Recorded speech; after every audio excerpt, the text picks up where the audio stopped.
And it's our lack of understanding that causes our problems. Your genetic nature, the way you're programmed genetically, is going to dictate whether you operate dominantly from the right hemisphere of your brain or the left hemisphere. The right hemisphere of the brain is the creative. That deals with colors, pictures, music, feelings. The left hemisphere of your brain is more linear. It's an intellectual. Well, a person that's very left brain, that's very intellectual, very linear in their thinking, they're going to have difficulty with this to start off with. First of all, we're raised to believe that's where your answer is. You've got to figure it out. When we're little kids, we go to our parents and we say, Mommy, Daddy, I want something. Well, how are you going to get that? Well, the kid doesn't know how they're going to get it. And so what do? We leave them with the impression they can't get it because they don't know how they're going to get it. Or where's the money going to come from? Well, they don't know where the money's coming from. So we leave them with the impression because they don't know where the money is, they have to give up their dream. And they let it go. And unfortunately, that's programmed into their mind at a very early age. See, that's called environmental conditioning, and it's rampant. I mean, almost all welfare recipients are third, fourth, fifth generation welfare recipients. So at a very early age, we're programmed to believe that if we don't know how it's going to happen, let it go. If we can't see where the money's going to come from, forget it. In fact, when most people, they set their goal, if they can't see how it's going to happen, they don't set the goal. That's setting a goal for what you think you can do. And so you keep backing up until you got it all planned out. Now, I think there's no inspiration in going after something you think you can do. You've got to go after something you want. Now, understand, when you're going after what you want, you will not know how it's going to happen. I've had the good fortune of working with Sir Edmund Hillary on 3 different occasions. The only thing that I could see different in Hillary than anyone else is his size. He's a big guy. He shakes hands, his hand will wrap right around you. He did not know how to get to the top of that mountain. The guy's a beekeeper from Auckland, New Zealand. What did he know about getting to the top of the highest mountain in the world? Nobody had ever climbed the mountain. So he couldn't find out how to get to the top. He couldn't read about it. Nobody had ever written about it. In fact, there was sufficient evidence to discourage 99% of the population that you couldn't get. Anybody that had tried had died. Do you know that you can find people encased in ice up at the top of that mountain, and they're never coming down? They're frozen to death, and they're going to stay there. You can see them in the ice.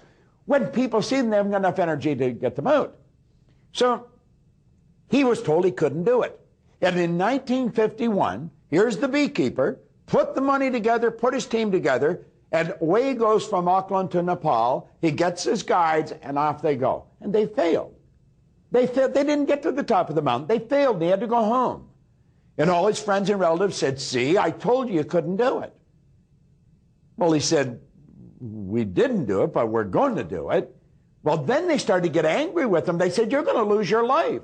The air is so thin up there you can't breathe. You just can't do it. It's impossible. But in 1952, he went back to Nepal. More money, more resources. And you know something? He blew it again. He didn't do it. No, he failed. He failed. But you see, failing is a part of winning. Do you know what he did? That made him more determined. So back he went to Auckland. And then in 53, he came back. And do you know in 1953 that Ed Hillary and Tenzing Norgay stood on top of the world? They were the first people to ever do it. Do you know what I really like about it? It's sort of a side note. No one's ever said who stood there first. Was it Hillary or was it Tenzing Norgay? Now, Norgay's dead and Hillary's not talking, so we're never going to know. But the point is, they got there. Well, do you know that there's been over 1,000 people go to the top of Mount Everest since he did? It almost seems if somebody's done it, then we believe it.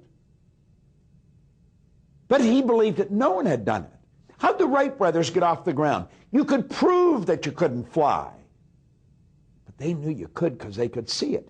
You see, if you can see it, you can do it. How are you going to do it? Well, you'll be able to tell the person that after you do it. It's not all locked up in your intellect. It's locked up in faith. It's locked up in the belief that if you hold the idea, you'll move into the right vibration and you will attract it. See, you've got to understand the laws. You've got to understand your relationship with the laws, and you've got to know that you can do it. Where will the money come? Wherever it is right now. You will attract it. I remember Ray Stanford, the man that taught me this, he took out a wad of bills. He always had money, and I never had any. He said, listen, Bob, he said, this stuff can't talk, but it can hear. And he said, if you call it, it'll come. Man, I never forgot that. Man, I'm hollering, and it didn't come. It came when I understood abundance, understood the spirit of opulence, understood. You see, you can go into the most ancient writings there is, from the Upanishads. It says, from abundance, he took abundance, and still abundance remained. You're dealing with infinite. You can never take more than your share. It's a beautiful concept.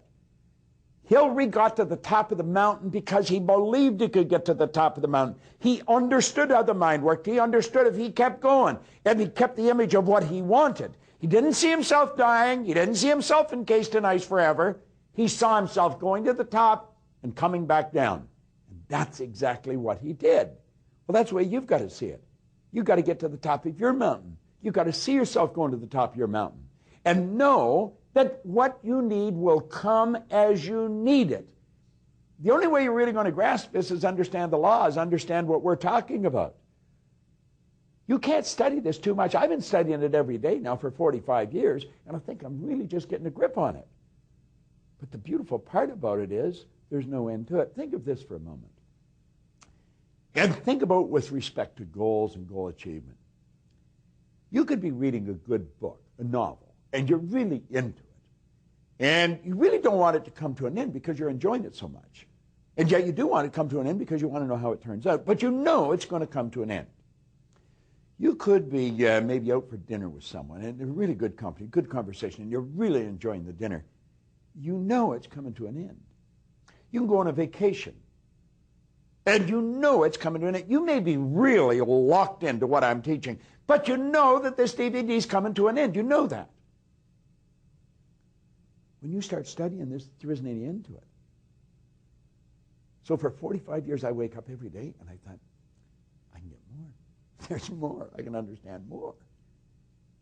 Yeah, and it keeps you jazzed. It keeps you turned on. It winds your stem every day when you wake up because you know you're dealing with infinite. Well, what are we talking about? We're talking about your potential. You don't know what you can do. Nobody knows what you... I don't care what you've done. See, when I started out, I was unhappy. I was sick. I was broke. I had 2 months high school formal education. I had no business experience. Man, you talk about losing. I was the patron saint of losers. I mean, I was blowing it right and left. But, you know, that's behind.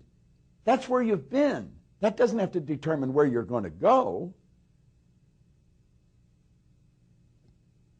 You're not going to figure out how to do it until after you've done it. Now, here's another point.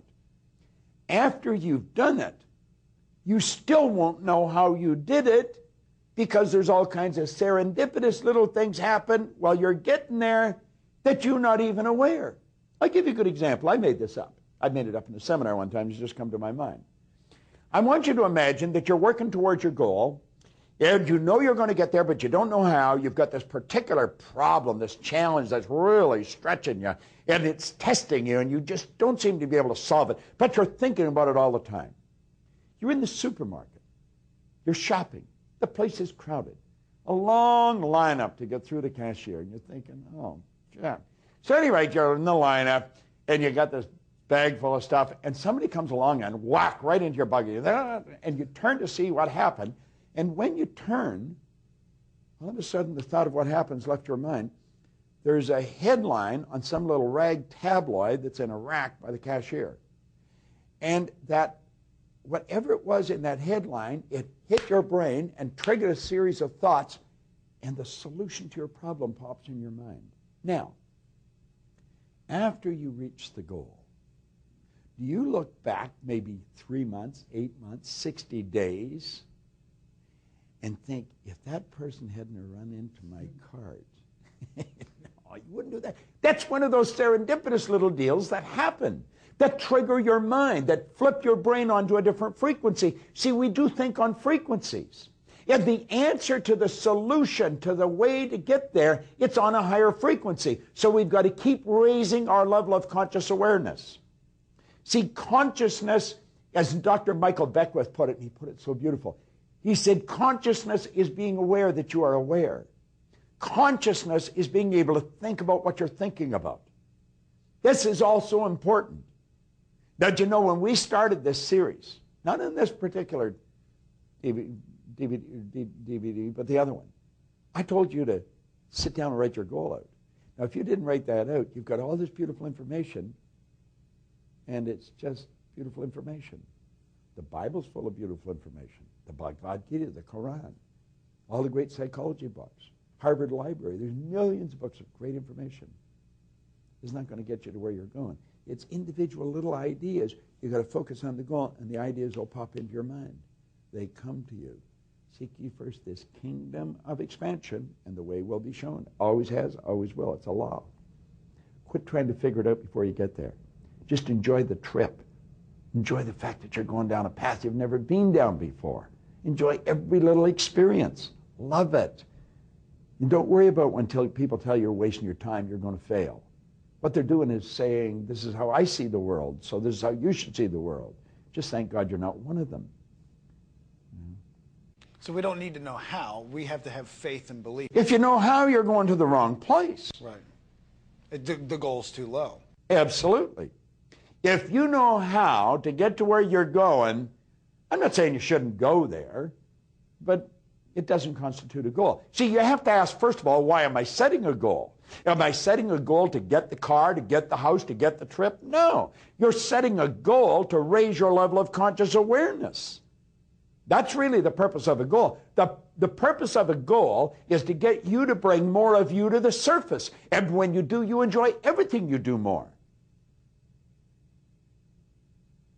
If you know how to get there, you've set a goal to do what you think you can do. There's no inspiration in it, and I guarantee you'll probably blow it. You'll quit. You're not going to get a lot of support. There's no inspiration. It doesn't matter whether you got the support when you're going after what you want. It inspires you. My God, it sets something in fire on inside of you. It's the way to live. Everything else is, I don't know, it's called dying, I guess.